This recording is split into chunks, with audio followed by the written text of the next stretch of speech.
Halo, assalamualaikum warahmatullahi wabarakatuh. Selamat datang di Adik Tutor ID, teman-teman. Jadi, di video kali ini, teman-teman, saya ingin memberikan satu informasi untuk teman-teman semua. Sebelum saya memberikan informasi kepada teman-teman, saya ingin menanyakan dulu, bagaimana kabarnya teman-teman hari ini? Semoga teman-teman hari ini diberikan kesehatan, diberikan banyak orderan, dan diberikan keberkahan di setiap aktivitas teman-teman. Oke. Jadi video kali ini teman-teman saya ingin memberikan satu informasi, di mana informasi ini yang sering diacuhkan oleh para driver baru di aplikasi Maxim atau di aplikasi taksi driver. Ini driver-driver baru yang mungkin kurang tahu atau tidak menyadari bahwa dirinya melakukan kesalahan itu.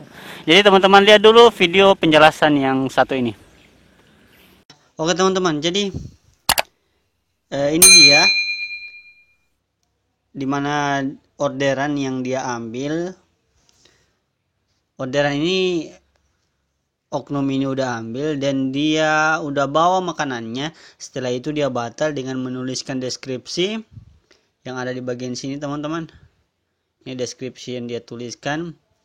Nasi pecel, maaf Maxim, saya tidak bisa menyelesaikan tugas ini karena perut saya agak sakit, mohon perhatian. Nah, dia mengira bahwasanya dengan menulis seperti ini, bahwa sistem Maxim atau sistem yang ada di kantor itu membacanya bahwasanya dia membatalkan orderan dan perutnya sakit. Itu orderan ini akan kelempar ke driver lain. Nah, di sini orderan inilah yang di screenshot oleh driver lain, dilaporkan ke kantor bahwasanya makanannya sudah diantar dan dia menuliskan deskripsi semacam ini di bagian sini. Atau di aplikasinya dia menuliskan, dia membatalkan orderan dengan menuliskan deskripsi seperti itu. Nah, setelah dia batalkan itu langsung ke driver lain teman-teman. Jadi driver lain ini mengira kenapa tulisannya di sini saya tidak bisa menyelesaikan tugas ini padahal orderan dia sudah antarkan. Nah, itu yang buat kebingungan driver yang kedua teman-teman. Nah, itu. Nah, setelah itu ini bukti dari chat mereka di grup atau di aplikasi customer teman-teman. Jadi di sini nah ini teman-teman, jadi ini bukti dari chatnya si driver yang pertama yang melakukan penipuan ini. Dia menuliskan di bagian sini, dia langsung nanya, tunggu ya kak. Nah, ternyata dia udah ambil orderannya, dia udah konfirmasi ke pelanggan bahwasanya dia mau ambil orderannya. Tunggu ya kak. Customer mengatakan oke. Nah, dia bahas lagi, sudah sampai titik pertama kak. Nah, customer bilang mobil hitam kak, ada tulisan nasi pecel. Oke. Ini udah bagus, udah bagus percakapannya dengan customer. Terus dia nulis lagi, di sebelah mana kak, soalnya saya sudah di titik. Nah, setelah dia tulis di sebelah mana saya sudah di titik, nah dia balas lagi, nomor WA-nya kak supaya saya bisa fotokan. Nah, di sini dia kasih nomor WA. Ternyata setelah dikasih nomor WA, dia komunikasi melalui WA. Nah, setelah dia melakukan komunikasi melalui WA, di situ orderannya dia batalkan setelah dia selesaikan. Nah, di sini driver yang kedua teman-teman, ini yang saya lingkari, ini driver yang kedua, namanya pendek. Ini nama di atasnya panjang, ini namanya pendek. Kan namanya pendek. Jadi ini driver yang kedua, dia tulis satu porsi saja. Nah, ini di customer masih balas 5 porsi kak. Ternyata dia masih sementara di jalan atau sementara pesan juga, tapi ini sementara nanya aja. Driver kedua hanya nanya aja. Nah, saat telepon kita tidak angkat kak, mau yang daging, ayam, ikan, telur. Nah, setelah sini sudah tidak dibalas-balas oleh customer. Ternyata orderannya sudah sampai ke customer dan orderan ini dibatalkan. Nah, kita lihat buktinya. Nah, di sini ada buktinya teman-teman, di mana dia keblokir di percakapan umum di aplikasi taksi driver. Ini di bagian atas yang saya lingkar ini. Assalamualaikum kak, saya mau nanya kalau Maxim kita sudah tidak dapat menerima orderan itu bagaimana, mohon penjelasannya. Assalamualaikum kak, bagaimana memperbaiki akun yang sudah diblokir. Nah, ternyata setelah dilaporkan dia sudah diblokir teman-teman.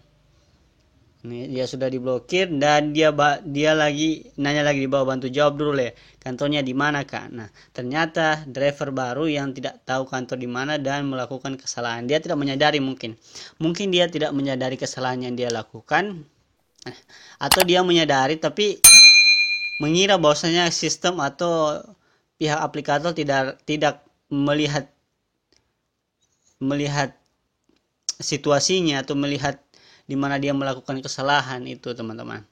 Oke, jadi itu saja mungkin teman-teman penjelasannya kita. Nah, itu dia teman-teman. Jadi penjelasan yang saya jelaskan tadi, bahwasanya di kasus itu dia menyadari bahwasanya dia tidak melakukan kesalahan, padahal dia menuliskan sebuah deskripsi di situ di mana dia membatalkan orderan, tapi dia mengantarkan orderannya. Itu yang membuat kesalahan dirinya. Jadi dia tidak menyadari bahwasanya itu salah.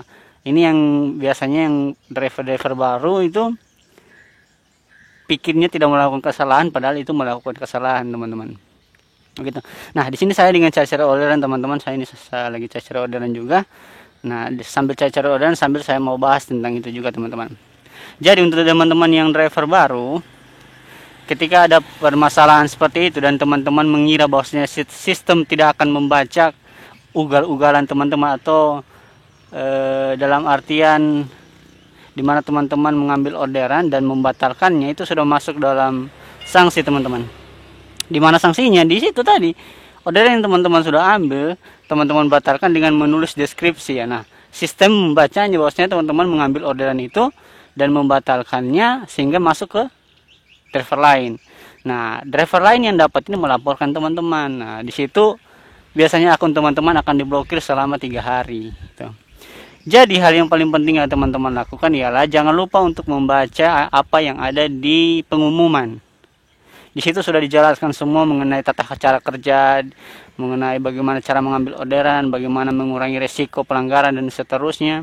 Itu teman-teman harus baca. Oke? Jadi memang apa yang kita lakukan harus dipertanggungjawabkan.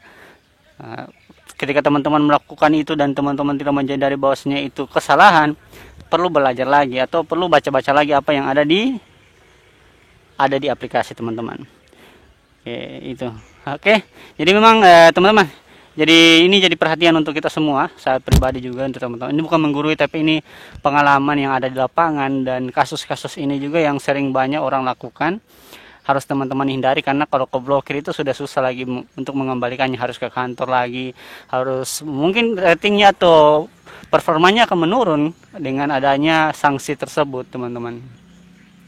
Jadi yang harus teman-teman lakukan, kurangilah kesalahan tersebut, banyak membaca dan lakukan hal-hal yang jujur dan seterusnya, teman-teman.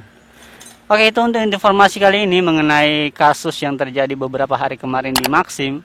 Nah, semoga video ini bisa bermanfaat buat teman-teman. Jangan lupa untuk klik subscribe dan tekan loncengnya di bawah. Bye-bye.